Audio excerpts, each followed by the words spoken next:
partial verdict, which will be read any moment now. The suspects were charged with seditious conspiracy in connection with the January 6th riot at the Capitol. So let's bring in CBS News legal contributor and Loyola Law School professor Jessica Levinson. So this is kind of interesting, just kind of like a reminder that these are sort of the higher ranking members of the Proud Boys group. The actual leader wasn't even in D.C. on that day, and I'm sure that's part of his defense, but they're being tried together. It is the most serious charges of any charges being filed for people involved in the attack on the Capitol.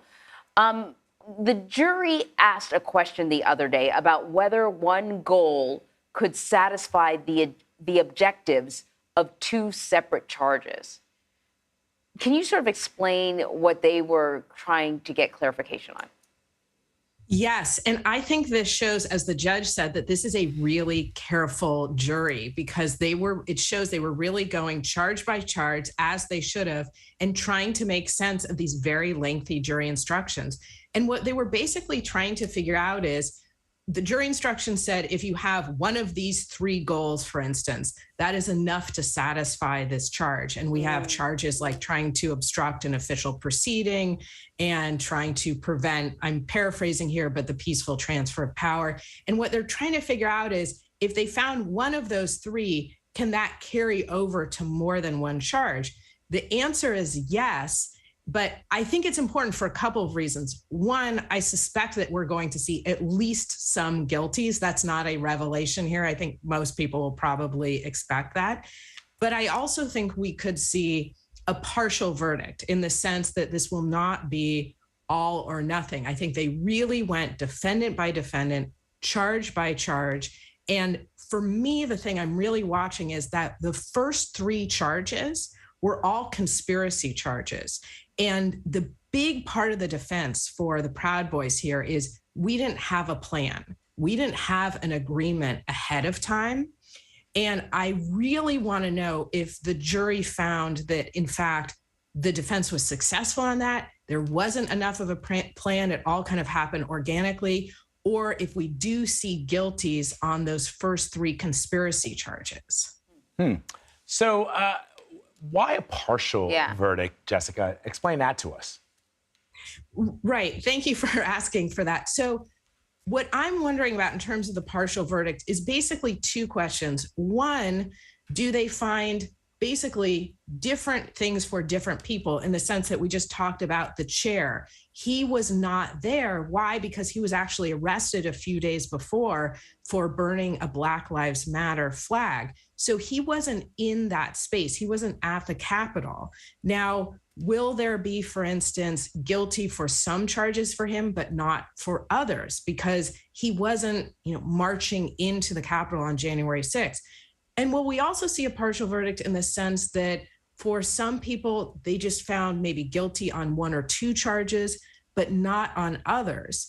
The fact that the jury sent a couple of these very specific notes throughout the last, I think, about 32 hours that they've been deliberating, I think shows that they're really parsing. So we could see guilty with respect to some people, or we could see guilty with respect to just some charges, or a combination of both. We basically need a grid for the 5 defendants, the 6 charges, and to see what happens in the next few moments.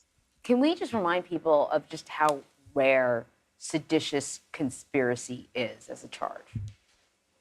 Extremely rare, and it's hard to prove. You're basically looking at whether or not people used force to try and prevent someone in the U.S. government from enforcing the laws. In this case, we're talking about using force to prevent the certification of the Electoral College vote, which really means using force to stop the peaceful transfer of power, which is one of the bedrocks of our nation. It's one of the things we're proudest of, that we do fight it out tooth and nail during presidential elections.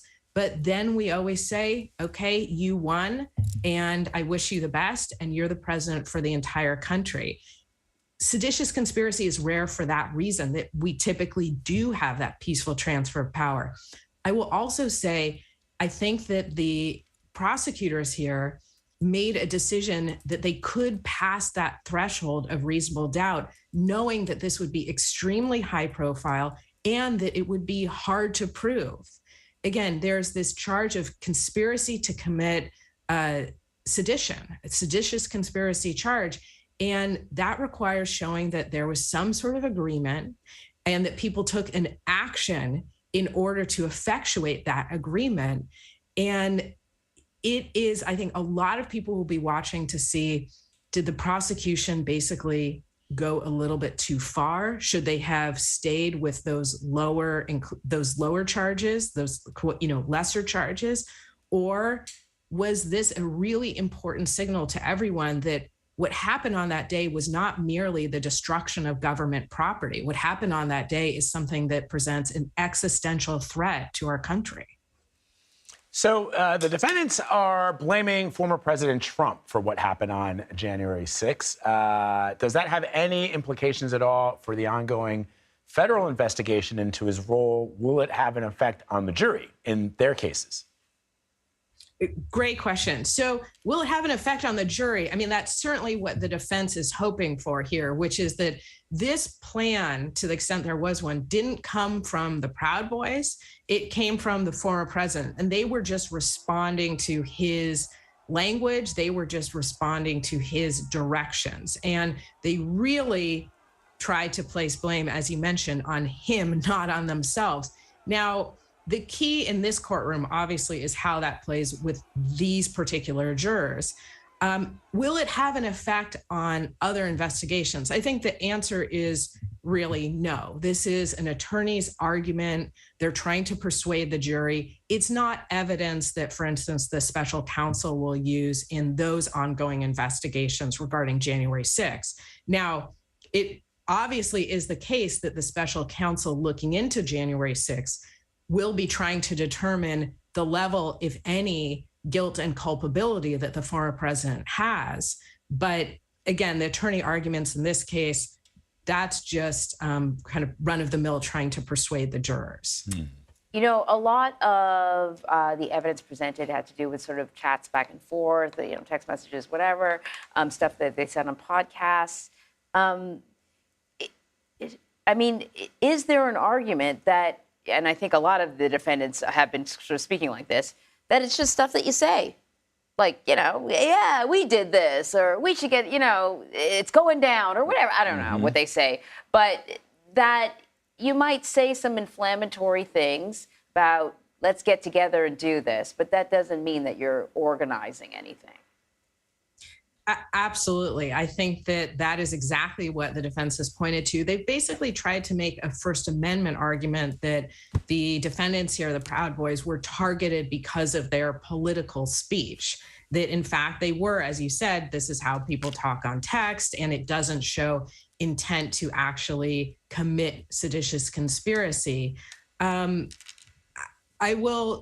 This is one of the big questions for the jury. And I will say, I think not a lot of people actually do text in this way.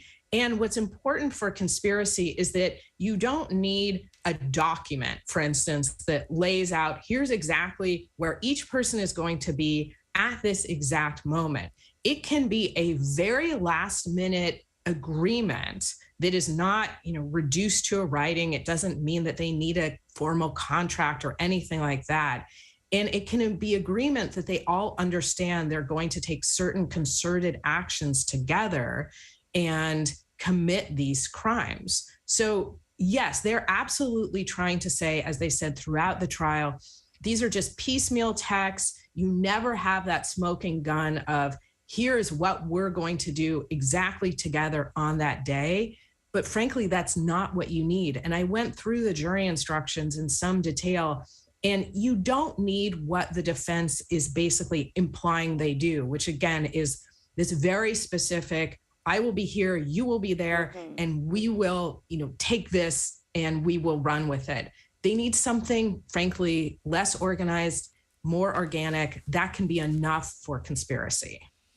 So as we've been reporting, as you know, Jessica, the partial verdict is expected to be read shortly, and then the judge is expected to send the jury back to deliberate the remaining counts. How unusual is this, and Why would they do this in the middle of the deliberations?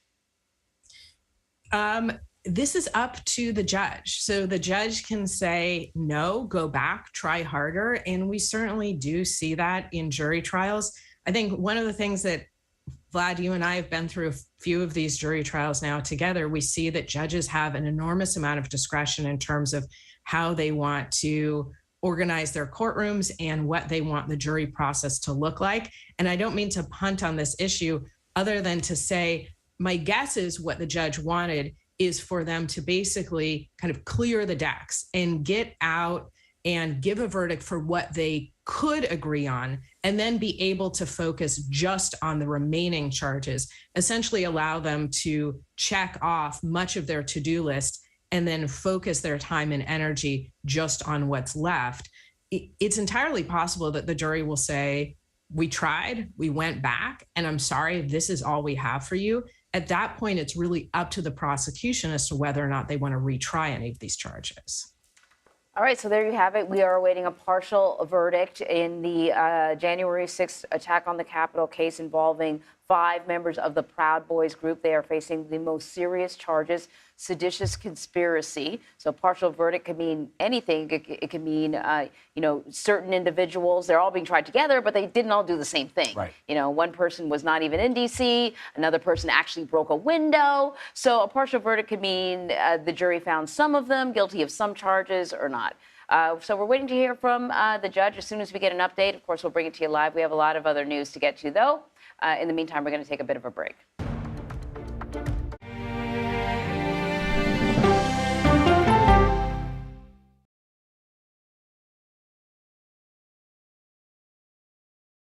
In today's Money Watch, business analyst Jill Schlesinger is here to help. How do you even begin to make the best use of your money? If you've got a match from your employer, don't give away that money. Dollar Jill, y'all. CBS Mornings, starting at 7. An original documentary from CBS reports. The carnage in our nation's schools has become painfully repetitive. Now one more child! School shootings have parents fighting mad. I promised my daughter I was going to fight. It's going to keep on happening. And teachers taking lessons in how to fight back. This is an exercise. We approach it as it's you or them. It shouldn't have to be your teacher's job to protect your life. But will the battle over gun control, People are afraid that they're going to lose their gun rights altogether, be the hardest lesson of all? The exercise, you're having to shoot at an adult. Are you prepared to have to kill one of your students? Guns in the Classroom, now streaming on the free CBS News app. It's a history-making meeting. 4 extraordinary women who are all 4-star generals and admirals. How did you deal with being discriminated against? I just worked harder. The future of an ever-evolving U.S. military when we go person to person. An original documentary from CBS reports. He started out as a fun-loving party boy, but the alcohol got the better of him. What I envisioned was him being in some sort of medical facility. I just thought, what a great candidate for them to learn about the results of alcoholism and what it does to a body. But his body was sold to the military, specifically used as a crash test dummy in a simulated Humvee explosion. I was devastated. I had the box. I don't know if they were his ashes or not. I just held it as tight as I could, and I just told him how sorry I was. Body Brokers, now streaming on the free CBS News app.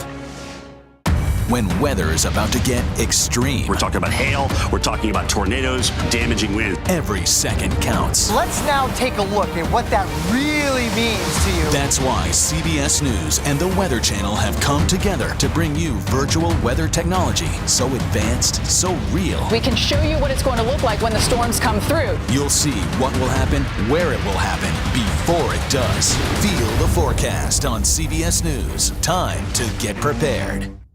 On our places, bright, shiny faces. When you wake up in the morning, we want to be your go-to team. I don't go to work in the morning. I go for coffee with my 2 good friends, and we talk about the world.